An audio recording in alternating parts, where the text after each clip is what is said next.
November 13th, 2015. Guys, there's information coming in out of France. I want to talk about it. It's just about an hour and a half ago this started, so we don't have all the updates yet. And if we get more tonight, I will update it. But they're saying that Paris is under siege. Dozens killed and injured in a series of coordinated terrorist attacks after Kalashnikov wielding gunman goes on the rampage at the capital.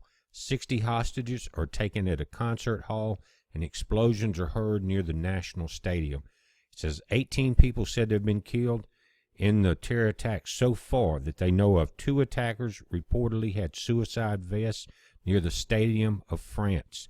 It says hostages taken from the rock metal concert at the Bataclan Music Hall. Then it says Paris has been gripped by terror after 3 terror attacks in the heart of the city has left now at least 26 dead tonight. Now, what will be the implications of this? Remember, was it January of this year when they had the Charlie Hebdo attacks on the newspaper there after they had on the cover the cartoon of Allah, I guess it was, some kind of deal there. But anyway, they also, if you've been paying attention, in Calais, France, and that's near the tunnel that goes between France and England, they've got a tent city called, I think they call it the Jungle. It's in a wooded area close to that. And at first, people were really blocking the trains going through the Eurotunnel. And they stepped up security, so it's backed up that camp there with people that are coming in. And there's over 1 million people now that have migrated into Europe.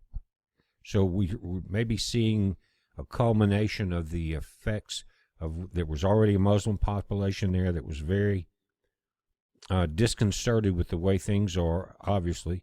And now we have this. So we also know that there's been multiple attacks on ISIS, so I'm sure there's somehow this is playing all together. We don't have all the updates yet. Let me continue with this. Another update saying gunfire has also now been heard in other bars around the French capital.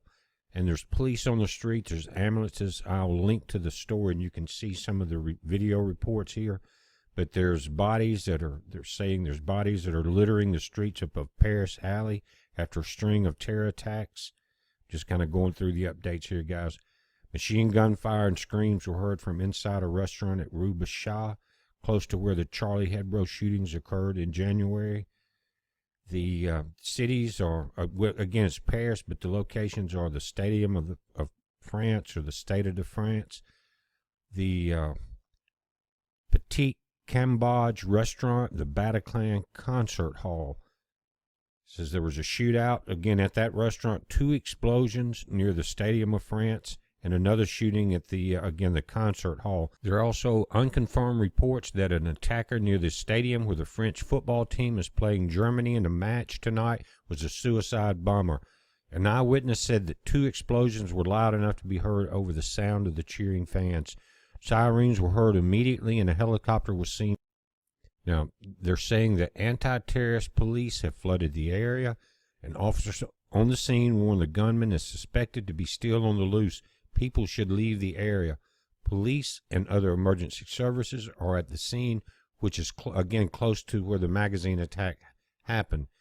Said dozens of people were standing outside their cars on the junction opposite, and the lights of the police cars could be seen above them. Eyewitnesses in a nearby bar said he saw 6 or 7 bodies on the ground there. Says the French capital has been on a high state of alert ever since the Hebdo attacks, with security services warning that another attack was always likely. ISIS online supporters have already started to celebrate the devastating attack in Paris using the hashtag #ParisInFire on social media. And one thing to not forget is, remember this morning they reportedly killed Jihadi John, the ISIS agent that was in charge of beheading a lot of people earlier this year. So it could have been a retaliatory effort behind that. Again, we're not sure. I'll find out. It's a heads up. Be safe.